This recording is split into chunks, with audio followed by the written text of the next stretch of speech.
Assalamualaikum warahmatullahi wabarakatuh. Om Swastiastu, Shalom. Kami dari kelompok 8. Di sini kami akan menyelesaikan materi kami yang diberikan oleh dosen kami kepada kami yang berjudul tentang hukum perjanjian perdamaian. Sebelum kami memulainya, alangkah baiknya atau izinkan kami untuk memperkenalkan diri kami terlebih dahulu. Perkenalkan, nama saya Sarma Lydia Aritonang dengan NPM 221150156. Kemudian Juan Andreo Partikawa dengan NPM 221150210.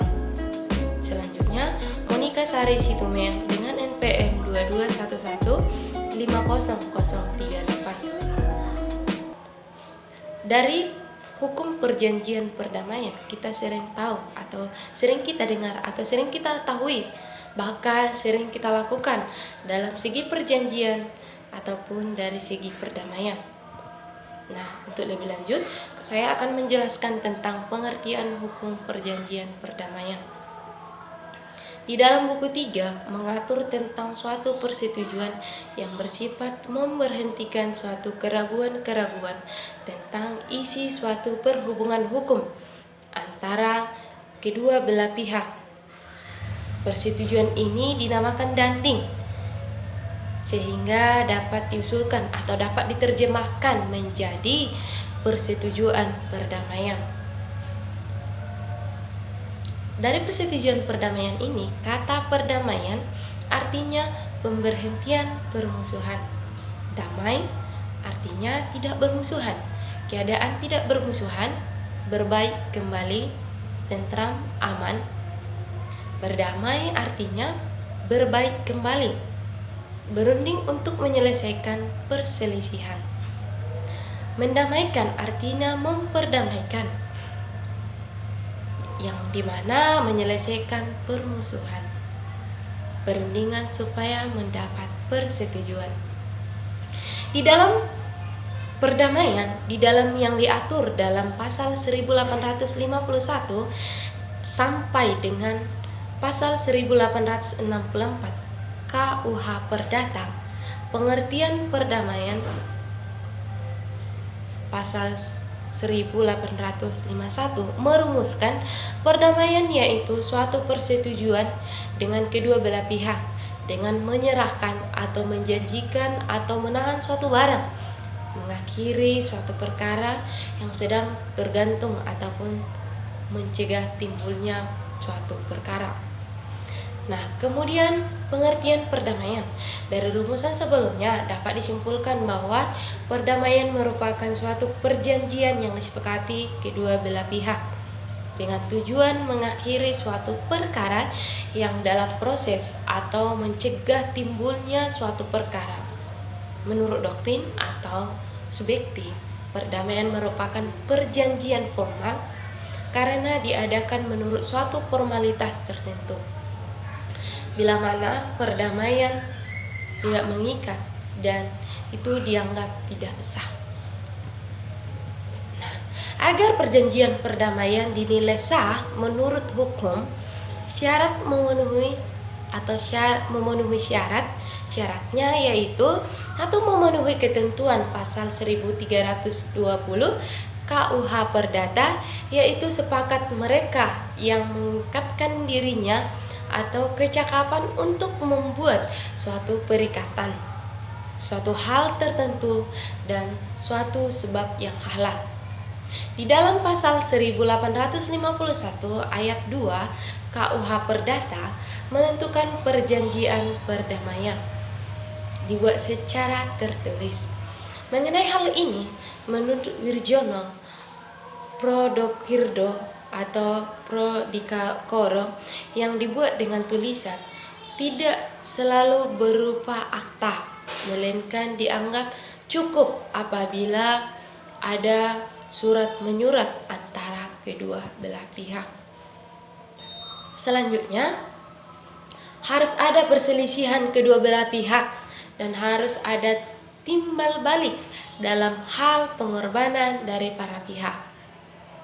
Menurut pasal 1852 ayat 1 KUH Perdata, Untuk mengadakan suatu perdamaian, diperlukan bahwa seseorang mempunyai kekuasaan untuk melepaskan haknya atas hal-hal yang termaktub di dalam perdamaian itu. Nah, untuk materi selanjutnya atau untuk pemahaman selanjutnya akan dijelaskan oleh teman saya, yaitu Monika Sari Situmaya. Kemudian pasal KUHP Perdata yang termasuk di dalamnya yaitu yang pertama, pasal 1853 ayat 1 KUHP Perdata menyatakan tentang kepentingan keperdataan yang terbit dari suatu kejahatan atau pelanggaran dapat diadakan perdamaian. Yang kedua, pasal 1864 KUHP Perdata menentukan setiap perdamaian hanya terbatas pada soal yang termasuk di dalamnya. Pelepasan segala hak dan tuntutan yang dituliskan di dalamnya harus diartikan sekedar hak-hak dan tuntutan-tuntutan itu ada hubungannya dengan perselisihan yang menjadi lantaran perdamaian tersebut. Yang ketiga, pasal 1855 KUHP Perdata juga menentukan setiap perdamaian hanya mengakhiri perselisihan-perselisihan yang termasuk di dalamnya, baik para pihak merumuskan maksud mereka dalam perkataan khusus atau umum, maupun maksud itu dapat disimpulkan sebagai akibat mutlak satu-satunya dari apa yang dituliskan. Yang keempat, pasal 1858 ayat 1 KUHP Perdata menyebutkan segala perdamaian mempunyai di antara para pihak suatu kekuatan seperti suatu putusan hakim dalam tingkat yang menghabisan atau penghabisan. Yang kelima, dan masih ada beberapa yang termasuk di dalamnya. Menurut KUHP Perdata, perjanjian perdamaian dapat dibatalkan dalam keadaan tertentu, yaitu yang pertama menurut pasal 1859, apabila telah terjadi suatu kekhilafan mengenai orangnya atau mengenai pokok perselisihan, ia dapat dibatalkan dalam segala hal di mana telah dilakukan penipuan atau paksaan. Jadi ketentuan ini memberikan kemungkinan membatalkan suatu dading berdasar atas salah pengertian mengenai orangnya. Subjek persetujuan juga salah pengertian mengenai soal perselisihan sebagai daya penghalang sahnya suatu dading. Ketentuan-ketentuan ini adalah sesuai dengan asas umum dalam hukum perjanjian community even leadings. Yang kedua, menurut pasal 1860, apabila telah terjadi kesalahpahaman tentang duduk perkaranya mengenai suatu alas hak yang batal. Yang tiga, menurut pasal 1861, apabila suatu perdamaian didasarkan atas surat-surat yang kemudian dinyatakan palsu, automatically renewed. Yang keempat, menurut pasal 1862, suatu perdamaian mengenai suatu sengketa yang sudah diakhiri dengan suatu putusan hakim yang telah memperoleh kekuatan mutlak namun tidak diketahui oleh para pihak atau salah satu dari mereka. Yang kelima, menurut pasal 1863, jika setelah perdamaian tentang segala urusan bagi kedua belah pihak diadakan, kemudian diketemukan surat-surat yang waktu itu tidak diketahui karena disembunyikannya oleh salah satu pihak mengenai suatu urusan saja. Yang kedua, pengertian sengketa dan perkara serta penyelesaiannya melalui perjanjian perdamaian. Pengertian sengketa dan perkara serta penyelesaiannya melalui perjanjian perdamaian. Dalam Kamus Umum Bahasa Indonesia, kata sengketa diartikan sebagai pertengkaran, pembantahan, pertikaian, perselisihan. Sedangkan kata perkara diartikan sebagai hal urusan yang harus dikerjakan dan sebagainya, pokok, suatu pembicaraan persoalan perselisihan dan sebagainya, peristiwa, kejadian, perbuatan, pelanggaran, kejahatan, perselisihan dan sebagainya, yang ada sangkut pautnya dengan hukum atau yang diadili oleh pengadilan. Perselisihan juga berhubungan dengan soal yang sederhana atau kompleks dan melibatkan berbagai jenis persoalan. Misalnya, yang pertama, kenyataan yang timbul akibat kredibilitas para pihak itu sendiri atau dari data yang diberikan oleh pihak ketiga termasuk penjelasan-penjelasan tentang kenyataan-kenyataan data tersebut. Yang kedua, masalah hukum yang pada umumnya akibat dari pendapat atau tafsiran menyesatkan yang diberikan oleh para ahli hukum yang terkait. Yang ketiga, akibat perbedaan teknis termasuk perbedaan pendapat dari para ahli teknik dan profesionalisme dari para pihak. Yang keempat, perbedaan pemahaman tentang sesuatu hal yang muncul, misalnya dalam penggunaan kata-kata yang membingungkan atau adanya perbedaan asumsi. Dan yang kelima, perbedaan persepsi mengenai keadilan, konsep keadilan dan moralitas, budaya, nilai-nilai, dan sikap. Sementara itu, dalam setiap sengketa, salah satu pihak mungkin berada di pihak yang benar dan memiliki elemen hak, satu pihak mungkin benar dalam masalah lainnya.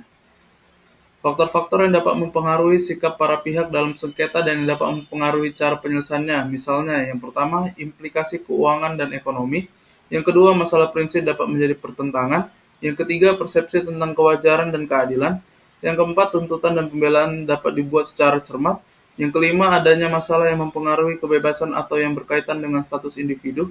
Yang keenam, seringkali pokok masalah mempunyai nilai simbolis. Yang ketujuh, publisitas bisa menjadi faktor yang relevan baik. Yang kedelapan, faktor emosional. Yang kesembilan, faktor kepribadian akan mempengaruhi cara pendekatan yang diambil satu pihak dalam suatu sengketa. Yang kesepuluh, pertimbangan praktis tentu saja sangat relevan termasuk faktor biaya. Pasal 1851 sampai dengan Pasal 1864 KUH Perdata dan Undang-Undang Nomor 30 Tahun 1999 tentang arbitrase dan alternatif penyelesaian sengketa. Pasal 1 angka 10 dan Pasal 6. Pasal 1851 KUH Perdata memberikan dasar hukum kepada para pihak bersengketa mengadakan perjanjian perdamaian untuk mencegah timbulnya suatu perkara. Penyelesaian sengketa melalui perdamaian mengandung berbagai keuntungan antara lain: A. Penyelesaian bersifat informal.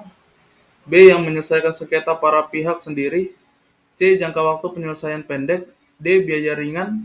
E. Aturan pembuktian tidak perlu F. Proses penyelesaian bersifat konfidensial. G. Hubungan para pihak bersifat kooperatif. H. Komunikasi dan fokus penyelesaian. I. Hasil yang dituju sama menang. J. Bebas emosi dan dendam. Undang-Undang Nomor 30 Tahun 1999 tentang arbitrase dan alternatif penyelesaian sengketa hanya memuat dua pasal yang mengatur perihal mediasi, yaitu Pasal 1 angka 10 dan Pasal 6. Pasal 1 angka 10 berbunyi, alternatif penyelesaian sengketa adalah lembaga penyelesaian sengketa atau beda pendapat melalui prosedur yang disepakati para pihak, yakni penyelesaian di luar pengadilan dengan cara konsultasi, negosiasi, mediasi, konsiliasi, atau penilaian ahli. Pasal 6 menentukan ayat 1, sengketa atau beda pendapat perdata dapat diselesaikan oleh para pihak melalui alternatif penyelesaian sengketa yang didasarkan pada itikat baik dengan mengesampingkan penyelesaian secara litigasi di pengadilan negeri. Pasal ayat 2, penyelesaian sengketa atau beda pendapat melalui alternatif penyelesaian sebagaimana dimaksud dalam ayat 1 diselesaikan dalam bentuk pertemuan langsung oleh para pihak. Oke, terima kasih atas waktu yang diberikan kepada kami, di mana kami dapat menyelesaikan tugas presentasi kami dengan berjudul tentang perjanjian perdamaian. Untuk itu, jika ada kata-kata ataupun cara penulisan kami yang kurang baik, kami mohon minta maaf. Dan untuk teman-teman sekalian, jangan lupa untuk subscribe, like, dan tulis komentar di bawah ini ya. Dan kami tutup. Wassalamualaikum warahmatullahi wabarakatuh. Om Swastiastu dan Shalom. Salam sejahtera buat kita semua. Terima kasih.